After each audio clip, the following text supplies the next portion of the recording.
So all right, movie की starting थोड़ी सी अनएक्सपेक्टिंग वे में होती है, जिसमें हम सभी को ही मूवी की शुरुआत में एक स्टेफनी नाम की लड़की को दिखाते हैं, जो कि वो हर एक काम दिन के तरह एक सुनसान से इलाके में आकर मॉर्निंग में फोन पे अपने फ्रेंड रॉब से बात करते हुए, जैसा कि अभी हम सभी देख ही सकते हैं, स्टेफनी वो अपने कुत्ते को ही टिला रही थी। तो तभी ही आउट ऑफ नोवेयर स्टेफनी का डॉग वो एकदम से उसके हाथ से झटक कर इसे ही वियर्ड से इलाके में बने हुए बेसिकली खेत के बीचों बीच वो कुत्ता एक फार्म हाउस के अंदर चले जाता है। तो जहाँ पर अपने कुत्ते को ऐसे भागते हुए देख स्टेफनी, जिसके पास वो कोई चारा ही नहीं था, वो भी अपने कुत्ते को पकड़ने के लिए उसके पीछे पीछे उस फार्म हाउस के अंदर चली जाती है। तो जीता फार्म हाउस के अंदर आते ही स्टेफनी वो आसपास देखकर अपने कुत्ते को आवाज देते हुए उसको बुला ही रही थी। तो तभी ही बॉयलर रूम के अंदर आकर स्टेफनी के मुंह पे अचानक से एक लोहे के कांटों से भरा हुआ शॉकिंगली स्प्लेटर आके लग जाता है, जो कि सही में देखने में ही काफी काइंड ऑफ डिस्टर्बिंग था, क्योंकि उस स्प्लेटर के मुंह पे लगते ही स्टेफनी के पूरे चेहरे के अंदर लोहे के तार घुस गए थे। तो बस सब जाहिर से ही बात ही होना क्या था, स्टेफनी उसके मुंह पे उस लोहे के स्प्लेटर के पड़ती ही, जो कि समहाउ जैसे तैसे सरप्राइजली अभी भी जिंदा थी, वो भागकर इस फार्म हाउस से निकलती तो उससे पहले ही वो किलर जिसने स्टेफनी को मारा था वो उसको पीछे से पकड़कर अपनी तरफ खींचकर एकदम से फार्म हाउस का गेट बंद करते हुए बड़े ही बेरहमी से उसको बीच में से ही फाड़कर बूट रोल तरीके से मार डालता है। वेल अब आखिर में स्टेफनी को किसने इतनी बुरी तरीके से मारा है, तो इसके बारे में आप सभी को भी थोड़ी ही देर में मूवी में अपना पे ही देखकर पता चल जाएगा।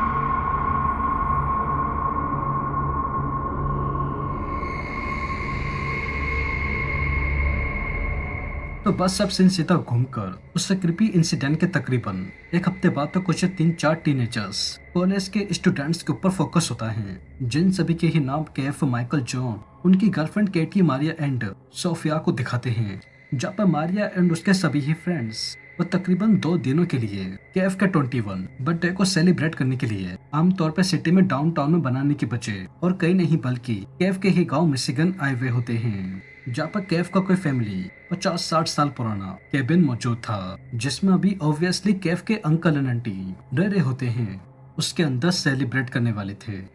तो बस सब देखते ही देखते केफ के वैन के ड्राइव करते ही जॉन, माइकल, केटी केफ के केबिन पहुंच जाते हैं, जहाँ पर केफ व वैन से निकलकर ठीक अपने सामने ही खड़े हुए, जैसा कि मैंने आप सभी को भी थोड़ी देर पहले ही बताया, अपने uncle Ricky and aunt Julia से अपने सभी ही दोस्तों को उनसे मिलवाता है। तो जहाँ पर ऐसे मिलने एंड बातचीत करने के बाद केफ और उसके बाकी सभी ही दोस्त वो केबिन के अंदर चले जाते हैं। वेल अब आप सभी ही सोच रहे होंगे कि आखिर में मूवी की स्टार्टिंग में हुए स्टेफनी के इंसिडेंट से केफ और उसके दोस्तों का उससे क्या लेना देना है। तो दरअसल सीनियर कुछ ऐसा है कि जिस जगह पर हम सभी ने स्टेफनी को मरते हुए देखा था, जिस फार्म के अंदर मरते हुए देखा था, तो शॉकिंगली वो फार्म और कहीं नहीं बल्कि जैसा कि अभी हम सभी देख रहे हैं केफ के केबिन के बिल्कुल ही ठीक पीछे बने हुए सरप्राइजली मौजूद होता है। तो बस सब इसे के ही चलते और मूवी में आगे जो कुछ भी होने वाला था वो बिल्कुल ही अनएक्सपेक्टिंग होने वाला था। आइए देखते हैं कैसे। तो अब सीन सीधा घूमकर नेक्स्ट डे केफ की बर्थडे पार्टी के ऊपर ही फोकस होता है, जहाँ पर केफ के सभी ही दोस्तों के साथ साथ फार्म के ही कुछ और लोग भी आए हुए थे, जो कि वो सभी ही मिलकर बेसिकली नाचते गाते हुए केफ के 21 बर्थडे को बना रहे थे।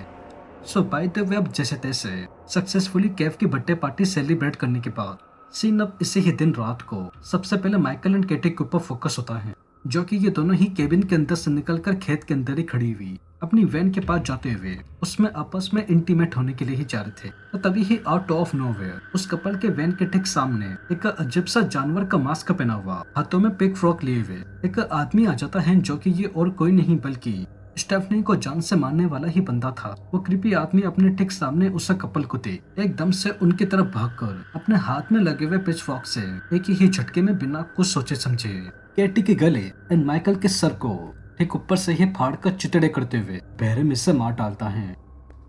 बट बात अभी इधर ही खत्म नहीं होती। वेल केटी एंड माइकल कैसे मरते ही मारिया वो अपने फ्रेंड्स कैटी एंड माइकल को इतनी देर से पार्टी से ऐसे जाता हुआ देख केबिन से बाहर आकर नॉर्मली उनको ढूंढने के लिए ही आई थी, तो तभी ही कुछ ही कदम चलते ही मारिया को ठीक अपने सामने अपने फ्रेंड्स कैटी एंड माइकल तो नहीं मिलते, बट सरप्राइजली उसको ठीक सामने की तरफ खड़ा हुआ और कोई नहीं बल्कि वही पिच फ्रॉक वाला क्रीपी सा आदमी देखने को मिलता है। तो जिसे देखते ही मारिया वो उससे डर के भागती ही, बट अनफॉर्चुनेटली वो आदमी मारिया के इधर से भागने से पहले ही इससे ही मक्के के खेत के अंदर माइकल एंड केटी की तरह ही मारिया को भी उसके पेट के अंदर पिच फ्रॉक घुसाकर सारी की सारी अंथड़ियों को बाहर निकालते हुए ब्रूटलाइज तरीके से मार डालता है। तो हाउएवर अब केटी, मारिया एंड माइकल कैसे मर जाने के बाद सीन अब सीधा केव, जॉन, सोफिया एंड बाकियों के ऊपर फोकस होता है, जहाँ पर ये सभी ही फाइनली पार्टी खत्म होने के बाद केबिन के आसपास अपने काफी देर से माइकल, केटी एंड मारिया को न देख जो कि उनके साथ क्या हुआ है, तो वो तो हम सभी ने भी देख लिया है। तो एग्जैक्टली इससे ही बात से अनजान जॉन, केन एंड सोफिया ये अपने बाकी फ्रेंड्स को केबिन के आसपास के ही एरिया में देखकर उनको ढूंढने की कोशिश कर रहे थे। तो तभी ही उससे ही वक्त ठीक पीछे की तरफ से एक बार फिर से वो क्रीपी सा मास्क पहना हुआ आदमी आ जाता है, जहाँ पर वो अपने हाथ में पकड़े हुए कुल्हाड़ी को फेंक कर सीधे जॉन की पीठ के अंदर घुसाकर उसको बहरे में से मार डालता है। तो जिधर पास में ही खड़े हुए केव, सोफिया एंड पीटर वो ठीक अपने सामने उस कृपी आदमी के हाथों जॉन को से मरता हुआ देख तुरंत ही इधर से भागकर अपने केबिन में जाने की बजाय गलती से एक्सीडेंटली उसी ही आदमी के फार्म के अंदर चले जाते हैं, जिसे हमने मूवी की शुरुआत में देखा था। तो बस सब जैसे तैसे उस आदमी के फार्म के अंदर आती ही पीटर, केफ एंड सोफिया को ठीक अपने सामने की तरफ एक बड़ा ही चौंका देने वाला सीन ठीक अपने आंखों के सामने देखने को मिलता है कि उस मास्क वाले आदमी ने मारिया को बहरे में से मारकर उसके हाथ पैरों को लोहे की कांटों वाली चेन से बांधकर उसको हवा में टंगा कर बॉन्डेज बना रखा था, ताकि वो कृपी आदमी बाद में फार्म के अंदर आने के बाद मरी हुई मारिया के साथ शॉकिंगली इंटीमेट हो सके। तो खैर अब इस अनएक्सपेक्टिंग सीन को देखते हुए केप, पीटर एंड सोफिया वो मारिया के पास जाकर उसके हाथ वगैरह में बंधी हुई लोहे की चेन वगैरह को खोलती हैं। तो तभी ही उससे पहले इस फार्म के अंदर वही मास्क वाला आदमी ही आ जाता है। तो जिसे देख पीटर वो केविन एंड सोफिया को इमीडिएटली इधर से भागने के लिए कहता है, ताकि वह कहीं से मदद वगैरह लेकर आ सके। एंड पीटर वो खुद अकेला उस आदमी से निपटने के बारे में सोचता है, बट अनफॉर्चुनेटली ऐसा बिल्कुल भी नहीं हो पाता, क्योंकि सोफिया एंड केबिन के फार्म से बाहर निकलते ही वो मास्क वाला आदमी सैम पीटर को भी उसके दोस्तों की तरह ही बहरे में से अपने पिच फ्रॉक से उसके मुंह के चितड़े कर मार डालता है। तो हाउएवर अब Peter, Maria, Michael, Katie and John कैसे मरते ही सीन अब सीधा इस मूवी के एंडिंग के ऊपर फोकस होता है, जहाँ पर केफ एंड सोफिया इन्हीं ही खेत के रास्तों से भागते हुए अपने केबिन के पास ही जा रहे थे। पर तभी ही उससे पहले अनफॉर्चुनेटली जैसा कि अभी हम सभी देख रहे हैं, केफ एंड सोफिया के सामने एक बार फिर से वही क्रीपी सा मास्क पहना हुआ आदमी ही आ जाता है, जहाँ पर वो बंदा केफ एंड सोफिया को इधर से जाता हुआ देख इन दोनों को भी सैम, पीटर एंड बाकियों की तरह ही बिना कुछ सोचे समझे अपने पिच फ्रॉक से बहरे में से उनकी बॉडी को बीच में से फाड़कर एक ही झटके में 2 टुकड़े कर मार डालता है। एंड बस हमारी ये मूवी फिलहाल के लिए ठीक इधर ही एंड होकर साल 2017 में आई। इस मूवी की prequel not so called sequel blank face के लिए शुरू हो जाएगी, क्योंकि जैसा कि आप सभी ने इस मूवी के अंदर देखा, उन टीनेज स्टूडेंट्स की मौतों के अलावा उस क्रीपी आदमी की बैक स्टोरी के बारे में कुछ भी बताया नहीं गया है कि वो कहां से आया है और क्यों उसने बिना किसी रीजन के ही उन स्टूडेंट्स को ऐसे मारा है। एंड सबसे बड़ा सवाल ये था कि आखिर में वो आदमी जानवरों का मास्क पहनने वाला ब्लैंक फेस कैसे बना था। तो बस अब इन्हीं ही सवालों के जवाब जानते हुए हम सभी ही इस मूवी के प्रीक्वल में उस आदमी की ओरिजिन देखकर इन सभी ही अनसेटलिंग मैटर्स के बारे में उसमें अच्छे से फिगर आउट करेंगे, क्योंकि ऑब्वियसली अभी फिलहाल के लिए कुछ भी कहना हम सभी के लिए जल्दबाजी होगी।